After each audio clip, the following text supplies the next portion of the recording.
Oh man, oh, that was a fun night. You were fine.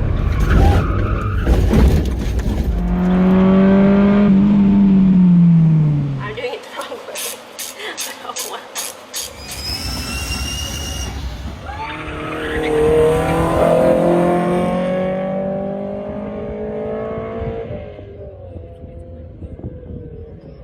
We're here, Musselman. Right now on the wagon, we are putting, nope, those are my old ones, these bad boys on. They are used tires, but they are way grippier than my other ones that are on my dial-ins. I honestly couldn't tell you what car I got these off of because Brandon got them for me, or had them, and he was going to sell them, and I told him no, because I want them. So track might be a little wet, not currently, but it did rain earlier today, and I'm hoping it doesn't rain tonight. But I'm hoping for a 110, either flat or less than a 110, especially with these tires that are much grippier. Should hopefully be able to get at least close to my time before, if not, of course, faster.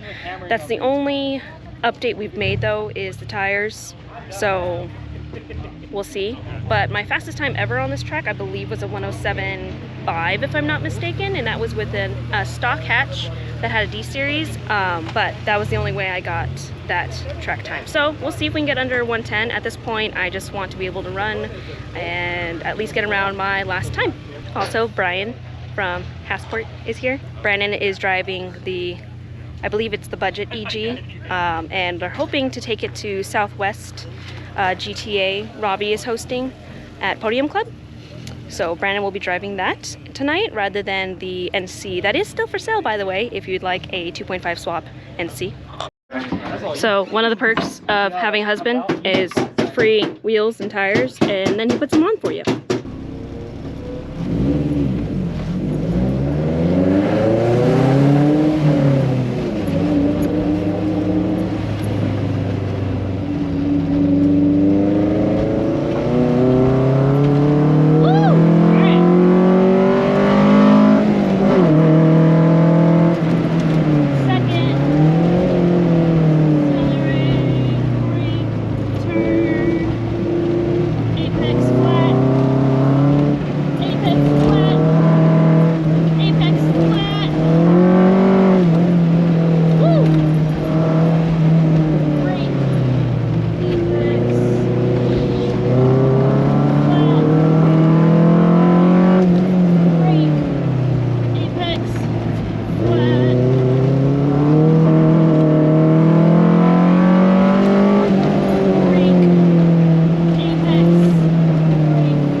Too late. I took Dramamine right before I went out, and it needs like half an hour to work, but I also did a 110.945, which is, it's very close, but it's a couple of tenths of a second, so not very close, off of my best from last time.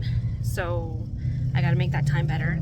as long as I don't kill myself, because I'm hoping the Dramamine kicks in, but because I did this, I'm thinking it's not going to. I don't know if that's how that works. Also, we started watching Initial D because I've never seen it before, because of Brandon. He told me I need to watch it, and we found out that if I continue to drive like Godfoot, I should be okay and not get sick. So as long as I narrate what I'm doing. But I wasn't chasing anyone down this time, so I think that might have been my problem. Alright, also found out this awesome photographer who took the thumbnail picture for my last video, and most likely the thumbnail picture for this video, is my second cousin's niece. So whatever that makes her. I don't know what that makes her. Not a clue. Grandpa, uncle?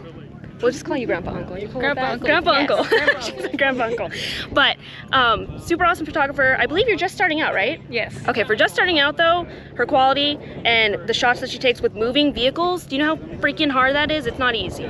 Anywho, you can check her out on Instagram, ebraden with 2 N's _media. I got it right. Check out Grandpa Uncle there. But yeah, check out her Instagram and like her things and follow her things. Yeah.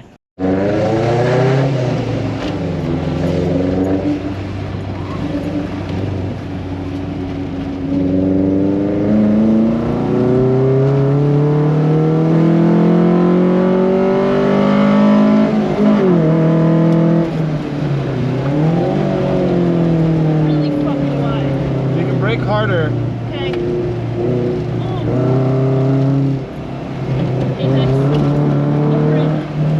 Turn, foot.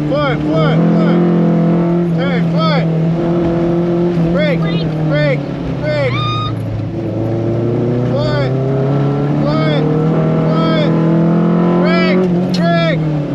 Turn.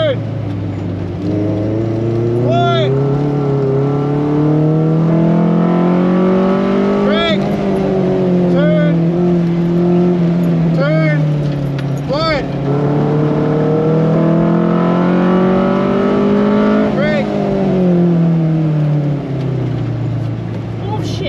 You were fine. I lost my turning. No, you can.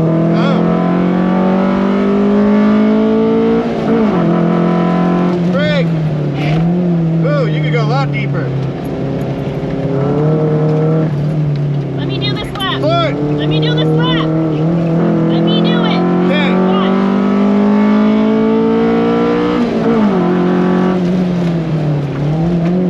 Woo! She can handle a lot of brake.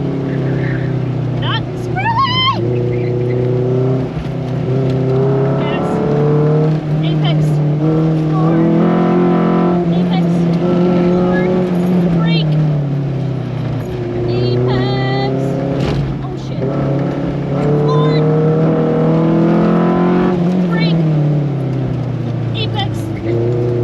Turn. Forward. Brake. Turn. Brake. Turn. Forward. Brake. Just let me keep going. Keep going.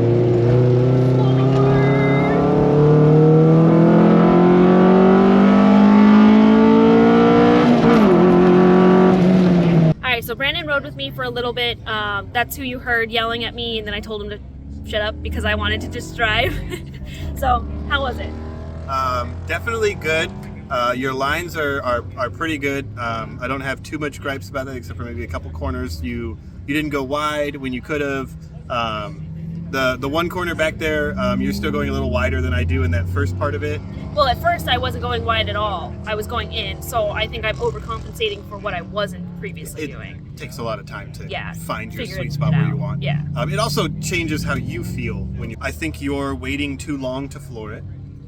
So you're in that coast area of holding on. Yes, and I know I can actually feel myself holding back every time, but there are also a lot of bumps on like this track that I've already hit once and I spun out in the Miata. So I'm kind of like, I know a bump's coming and Your mind is holding you back. Yeah, exactly. The other thing too is not only are you in some corners you're not flooring it as soon as I would, you're braking too soon and not as hard as you could. Mind you, this man has been driving on track how many years? 14. So it's gonna take me Yes. lots I'm of just time telling to you get where to we're this at. point. You at least be positive about one thing. No, I mean, like I said, your line, like where your lines were most of the time, were really good. Shifting was good. Your braking was good. Like how you initiated it, how you would control the car. Yeah. It's just now fine tuning the points of where you do it and how much you do it. But overall, how do we feel? I did. Overall, you're doing great. Like everything about how you control the car, your inputs, they're all where they should be. Okay. So it's Just my line on certain turns. consistency, because sometimes the line on that turn is good. I know it It's keeps just- changing. So, oh, and now I'm boring my husband. Oh my God. Let's get back to it.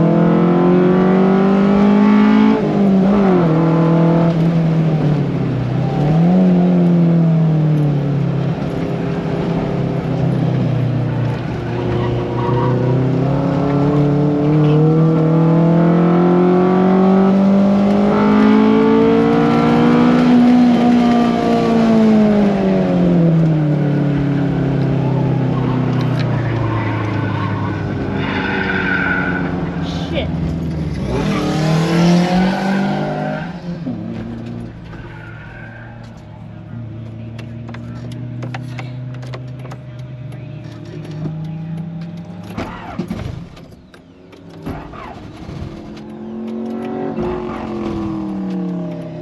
I killed the wagon.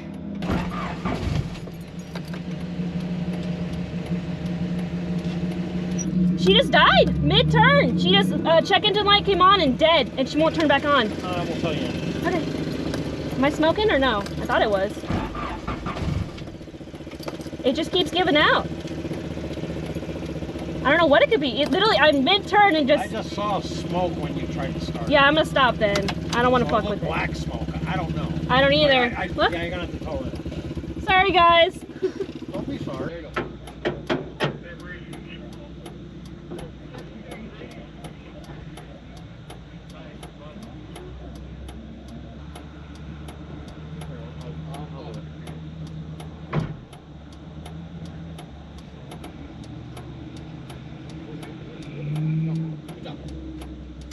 Survive. You're not on fire. Car's not. Well, this is a first for me.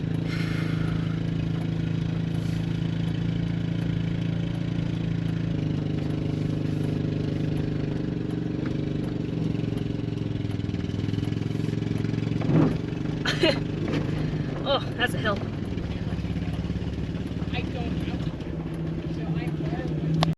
With you? We found the issue. Oh, yeah. Yeah, the map wire came off. Because this is, what, almost 40-year-old wiring? Well, then why is this guy so loose? Huh? Well, that's not good either, but Yeah.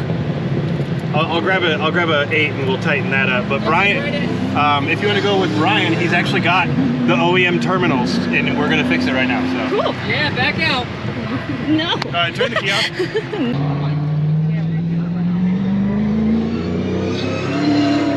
Thank you. It's not very often you break your Honda in the presence of the Honda God. I know.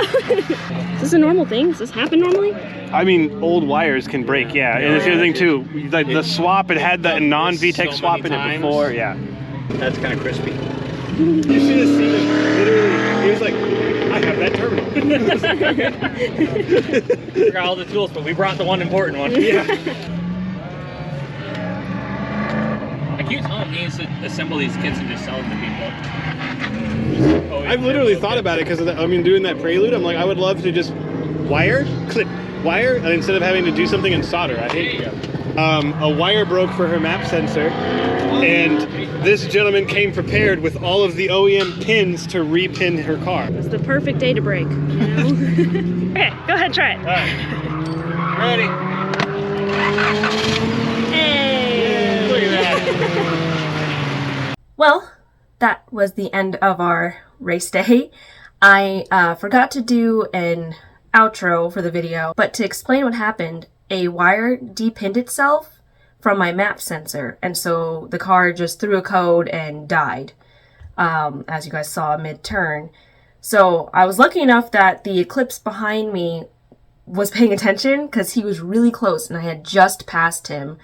And he swerved out of the way, and then a Mustang I had previously passed came by and made sure everything was good. So thank you, Mr. Mustang. I unfortunately didn't get to speak to him. I did get to talk to the SI, that hatch I was kind of chasing down, and he was like, oh man, it was going to be such a good race if, you know, you were right on my butt and I saw you get past the Eclipse, and I was waiting for you to come up on me and see what was going to happen in the next passing area. But of course, the wagon had to die. And it really sucks because I felt like that was my fastest time. I felt like I was really getting at it. And when I finally got towed in and they told me, I did run a 110.2.